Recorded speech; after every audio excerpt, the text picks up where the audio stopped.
kata ko chil ka hena bana ar indo paling napai ge tapona ape palpe napai ge ar tinya nawana bidre ape ko sagun daram mena to dala bidre bo etop lege ar indo onka mite kata bo gar mara ar dala to na kata bo etop lege to kata ko ona kata do kana hor kudi ar diku koda तो अडिगान social media रे ñelok kana एकदम अडिगान उनका ñel बड़ा हुईना तो और thing मिट्टी ñel गया तो इन अड़ी बांठ की बुझाव केदा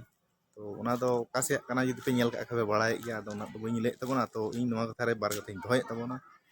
तो अब माने हड़ कुड़ी और दिकु कोड़ा से हड़ बहु कुड़ी दिकु कोड़ा तो नवा अडिगान मामला ñelok kana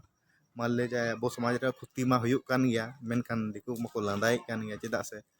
और बांदो लालच इए को चला कना बांदो ची इए को चला कना बुझावा से टाका पैसा लालच ढेरे उदु बड़ा दे से ओना इएते से से उनका के माले जाए माने पटाव कते इदी खाली उनका खेल मस्ती लगी उनका तो बांग दरकार चे कना चेदा से ñel अबो माने उनका समाज रेन तिना कुड़ी अबो हड़ रे को हजुक कना से और हड़ करे को दुलड़ दा हड़ ठे तो ओना दो उनको तो बाको दुलड़ कना चेदा से उनको को बड़ा आले समाज कना उनको तो उनको समाज कान तकवा आले समाज के दुलड़ा से उनको समाज के दुलड़ा मेनखान आबो तो नवा तो बांग दो टाका लालचते बांग दो ची लालचते बांग दो दिकु कानते बांग दो अडी इयते बंदा है दिकु काना उनी दो दुलड़ उनका दो उनको उनका बाको सोचावा अब उनका बो सोचा खान उनको तो उनका बाको सोचा जे मेनते अब समाज रे जे मेनते बांग मा अब उनको समाज काना उनको अब उनको को दुलड़े है से बांग उनको समाज रे कुड़ी अब समाज रे चिदा बाको दुलड़े काना और एकदम निष्पक्ष ñelok kana जे मेनते अब समाज रे उनको आम हो रोड़ाय का उनी दो बाय रोड़ मा उन उसरा तो मी बारे के उनका झलकी ᱧᱚᱜ उठाना उनको को रोड़ मा बगी बचल उनका ये को बाको रोड़ मेन खाना अब समाज रे कुड़ी छे बहु कुड़ी मा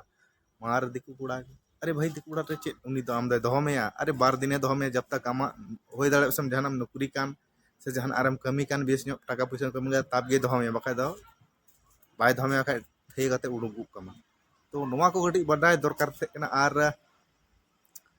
और गार्जियन हो केटेज होना दरकार कना चिदा से पूरा एकदम टाइट होना चाहिए और अब समाज हो पूरा टाइट होना चाहिए कान गया नवा इदी कते दो और जदी बाबो टाइटोआ से और बाबो टाइट बो थेना तो नुका के एटा करे को जमायोआ ता अब दो माले जहां को मना आपे समाज दो ये गतपे हनका गतपे बड़ी गतपे गंदा गतपे चिका गतपे से होड़ होय रोड में से जहां हम मेन का आपे समाज रन तो हनते को चला कना भाई मान ले जाए तो नवा दो थोड़ा एकदम कंट्रोल दरकार कान गया एकदम पूरा कंट्रोल दरकार कान गया अरे भाई जहां तिना अब कुड़क कना इन रगे खुशी बन थेन मा से बांग मा जे मेनते बन एकदम बांग थिंग बांग हुई एटा रगेम दड़ा से आम रन ओड़ा हड़ जुदी बाय कुड़ो मिया से एंतो ओड़ा बाय कुड़ो में खादम एटा ठे बोले उनाम चला बोले पैसा लगी से आमा मान समान करिया से आम उनी बांग कते बाय कुड़ो में खादम उनी साथे मान ले जे आम दो दड़ा माने दिकु छति कोड़ा साथेम दड़ा तो नवा दो नियम बाय बेने कना चिदा से आम दो उनी दो आमा तीन विश्वास इदी कते बपला का मे आमा उनी घर संसार में ओड़ा दुरम चलावा मेनखान आम बारिया पे गिदरा इंगात कते से मोड़े गोटे गिदरा इंगात कते को दड़े गया नवा दो एकदम भूल कना और कहीं ते नंका अलबन कमे ताके अब समाज दो बखाय दो ची को मेना ची लेका थेन तबना ची आमा रोड लगी ता आमा असुविधा आम से रोड लगी ता आम बाध्य आ मेनते बांग ची लेका रोड है से बांग माले जाय हो लाजा पड़ा गे कल का बुझे कना और खास करते कुड़ी गिदरा और बहु कुड़ी हो नवा बड़ाय दरकार कान गया माले समाज मिटे अड़ी मारंग माने अड़ी मारंग ये कान गया चिको मेना समाज गे तो माले उना समाज रन कानम और उना समाज हम ये बोडेया तो नवा दो एकदम बाय ठीक कना तो इन दी मेन तबना नवा को दो सुधर तबन पे और बापे सुधर खाय दो मान ले जाए ओकोया ची चिका ओकोया हमान चिका अपना समाज सावता रे चिका और अपना समाज के बड़ी जो चे दरकार कनाम एटा छतिक साला से दिकु साला से नौका दुलड़ से एटा नोटे उनिस जवायो अरे भाई आम तिने आम जमाय कुड़ में से आम ओड़ा ओड़े कुड़ में ना रे रसे खुशी थेन में ना लालच मैंने को लालच बुरी भला है बड़ा गया पे गड्डी करे को अलका पूरा ट्रक करे को अलका तो बड़ाई दरकार कान गया उन जुदे ओलो पढ़ा लिखा ना बन खाय मा बड़ाई गया तो बड़ाई गया बो तो ओनागी मेन तबना ताकि नौका अलबन कमी मा और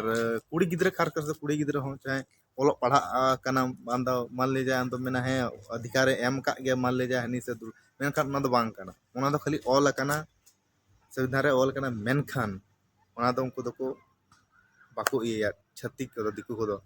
वो तो समाज को नेल तको ᱟᱨ ᱟᱵᱚ ᱫᱚ ᱢᱮᱱᱟ ᱪᱮᱫ ᱮᱴᱟᱜ ᱥᱚᱢᱚᱭ ᱨᱮᱧ ᱫᱩᱞᱟᱹᱲ ᱨᱮ ᱮᱴᱟᱜ ᱥᱚᱢᱚᱭ ᱨᱮᱧ ᱡᱟᱶᱟᱭ ᱞᱮᱠᱷᱟᱱ ᱚᱫᱷᱤᱠᱟᱨ ᱢᱮᱱᱟᱜ ᱜᱮᱭᱟ, ᱢᱮᱱᱠᱷᱟन ᱩᱱᱠᱩᱣᱟᱜ ᱦᱚᱸ ᱚᱫᱷᱤᱠᱟর ᱢᱮᱱᱟᱜ ᱜᱮᱭᱟ, ᱟᱢᱟᱜ ᱦᱚᱸ ᱚᱫᱷᱤᱠᱟর ᱢᱮᱱᱟᱜᱼᱟ, ᱢᱮᱱᱠᱷᱟन ᱩᱱᱠᱩ ᱪᱮᱫᱟᱜ ᱟᱵᱚ ᱴᱷᱮᱱ ᱵᱟᱠᱚ ᱦᱤᱡᱩᱜ ᱠᱟᱱᱟ ᱟᱨ ᱟᱵᱚ ᱪᱮᱫᱟᱜ ᱚᱸᱰᱮᱢ ᱪᱟᱞᱟᱜ ᱠᱟᱱᱟ? अरे भाई उनको को सोचा उनको तो हॉड़ करना अब तो दिकू करना हॉड़ दिकू रे माने कुछ एकदम अलग दो बांग बुझे करना कटी पपे बुझे तबना तो उना बुझे दरकार कान गया नित हों अबो दर नीचा नजर ते से माने को एटा नजर ते को कोयक बना और अबो से को बपला दो फायदा लगी को बपला एकदम फायदा लगी को बपला और उना को छड़ा तो चित हवा और यदि उनते चक्री कान खाए तो उनी जब तक तिने भरे चक्री के ने भर के दुलड़ ᱧᱟᱢᱟ और यदि दुलड़ यदि चक्री चाबाइन ता उनी दो थैयो कते को उडुक गया तो उना लका के जहां बो चिके एना उना इयते बसे उनको दुलड़ लबक कना को पैसा नेलते उना तो कम दा है इन तो हमें के चिका में के उनी दो भाई आमा पैसा टका रे दो हमें आम दिन दिनम कमे इन दिन के दो हमें उना को छड़ा दो बाय दो हमें तो नोआ को रे तो बडाय दरकार कान तबोना मेनखान और बाबू बडाय खा तो ना तो अपनारा गलती करना भाई नेतारा जुग दो अड़ी मोबाइल जुग ना टेक्नोलॉजी रे अड़ी गान गे ज्यादा गया से अड़ी गान गे जस्ती गया तो बुझे दरकार हड़ पीछे अब ठे मोबाइल मेना और मेना गया जियो खो लेकते पूरा एंड्रॉइड धरी आईफोन धरी हेना एप्पल तेपल धरी चीज मेना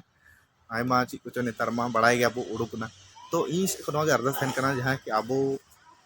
अब समाज रे जहां कानून व्यवस्था मेना तबना जहां व्यवस्था मेना तबना मजी पारगाना व्यवस्था उना मु केटे दरकार कान गया आज जदि नको बाबू केटेजा जदि नको बाबू कथा बरकाबा तो अब करे नोंका को मान ले जो हंते हंते को फसड़ो तो नोआ को विचार घड़ी तो नोआ को दरकार कान गया चेदा से नोआ को अब समाज सावता रे नोआ को लई दरकार काने अब समाज सावता दो माने रिलेमला समाज सावता काना एकदम निरोड़ गया गाड़ा दाग लेका एकदम जीवेड़ गया तो एटा समय रे चलाव चेक फायदा उनी लई के आम दो टका पैसा भरगे उनी दय दो के में टका पैसा बखाय दो बाय दो में तो अदो लई दरकार थी कना नो अब समाज सावता रे तके नोंका दो अलबन कमी मा नोंका लखा अब समाज सावता बड़े कना मान दो बड़ाई को कमी मान दो बांग बड़ाई को कमी और अब खो मान ले जाए मेमेन होयोआ से विचार करे जे मान ले जाए अब ओड़ा अब अतो मोड़े हड़ खो नोआ को माले रोड दरकार कान गया से बांगमा ताकि नोआ इदी कते कथा बो रकाब मा बांग अब मान ले जाए उनको को सोचा अब समय रे उनको चेदा बको हुई कना वो समाज सावता रे कथा रकाब दरकार तबे से नको बड़ाया और मोबाइल को से यूट्यूब पर मेना गया नको बड़ाय खाय पे माने सर्च पे माने चि लेकाते बांग कना अडिगान यूट्यूब पर लाको माने नोआ कते इदी कते कथा को रकाब का या से रोड का या नोंका दो नोआ समय रे अब दो नोंका हिना तबना रिले मला गेता बना एटा समय लेका दो अब बनु तबना तो बड़ाय दरकार कान गया और चीज मेन तबना अडिगान कथा बई मेने तबना तबे बुझे उते या वसे दो और इन दो नोआ गी मेन तबना बार बार इन से अरदास थेन कना जे मेनते नोआ को जिनिस तो अलबन माने एटा सावता रे अलबन चलाक मा और चलाक कान खाय दो आम दो तो नोआ दो अडी बड़ी एम कमी कटी नीना कॉमन सेंस बाबू लगा दाड़े कना जे मेनते उनको रेन आबो ठे तिने को हिजुक कना और आबो होड़ कोड़ा तिने उनको को ते झली को पोटावे को बांध को झली को पोटावे बांध को उनको को हिजुआ और आबोरेन मा नय बार चका गाने उदुक देखाय दा हने उदुक दे ते मान ले जा हने ये चिको मेनाय गोहड़ चलावना उनी साथे तो भाई नोंका तो चेक कना और चे बुझे गोदा मजाक को जिनिस दो तो जहां बापे बड़ाई दबना बुझे तबन पे कोड़ा गिद्रा हो कुड़ी गिद्रा से गोगो हड़ से आयो हड़ हो ताकि नो समाज सावता तो बड़ाई दरकार ठीक गन गया जुदी समाज सावता बाम बड़ाय मेनखान आम दो जतो के समानम लेखे ओकाटा जिनिस हो समान दो अलम लेखे मेनते ना दो मिट गया आमा कटु रे ती हो बसे दो ती हो माने कटु रे ती हो माने जहां ती कटु हो मिते मिट लेका दो बनु तमा तो ओना घटी लटू बेना गया से लेका कान गया उनको तो दिकुआ समाज कना अब दो संतार समाज कना तो समाज तो कठिन बाबे बड़ाय ᱧᱟᱢ तबन जे मेनते अब दो ची लेका समाज कान तबन और बार पैसा लगे अब हानते नते इन दिमदा नवा इन मेन हिसाब तो कना लालच हम बार टका उदु मेया मेनखान दो उनी एम चलाव ओना है इन दाम सला चला माने बार कथा पटाव के एम मा खाय दो तो नोंका तो बांग कना बया को से जहां पिटी गिदर से आयो पे नेला माने आयो हड़ पे नेले से गत पे नेले नोंका भूल अलबु कमी मा अब समाज के साथ हम समाज के बड़े एटा हड़ समाज तो बांग बड़े तो वीडियो हो अडिगान के लटुक कना तो पे बड़ाय नाम के गया तो इन हो नोगी मेन तबना नोका तो अलबन कमी मा चेदा कमिया भाई aku samai do bako bodaya okoy apna samai do bay bodaya lagi to menkan abo cedak tehi noa abo chalak kana je mente etak samai sawta ren hor salak dulurea चिकाय फलाने का सरी से नसे मिटे मंजू मुर्मू जहाँ सिंगर सांताली सिंगर करना उनिया अडिगान viral करना सरी करना से खाली करना उना दो बइन मेन क्या उना रे कोई रिप्लाई वीडियो बांग आई करना नि धरिक ते और उनी बाय रिप्लाई का तो उना सब तो बड़ाय करना से बांग बड़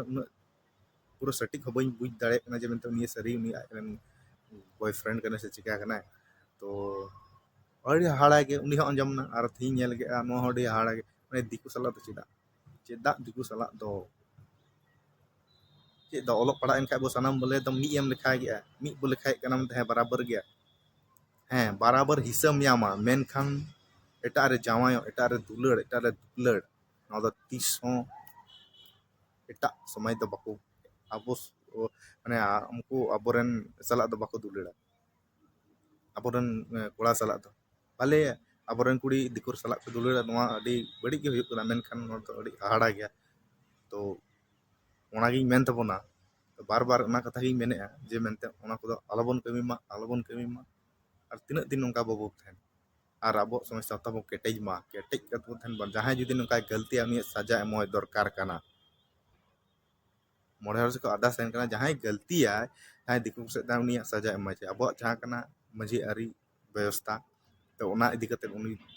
जुदी बाय बुझे को मार मेना गिल हासे और तो मेना मारंग कुड़ी को मेना को उनको को लैया नुका तो बान नुका नुई सजा एमो दरकार कनी चिदा उनको जब वो टाइट खाए तो नौका को फारफुर को उड़ा उनको चेड़े बाको उड़ा इल लेन खाए को उड़ा को तो ओनागी मेने तबना नौका दो कुड़ी गिद्रा रहे आयु हर गोगो हर नौका दो अलबन तो मा एनखान तीन वीडियो दो नौका गे और अड़ी गान बो गपाल माराव के तो मा एनखान नौका गे तो तीन वीडियो दो नौका गे और हजुकान वीडियो बो यापाम कना तो नौका दो अलबन कमी मा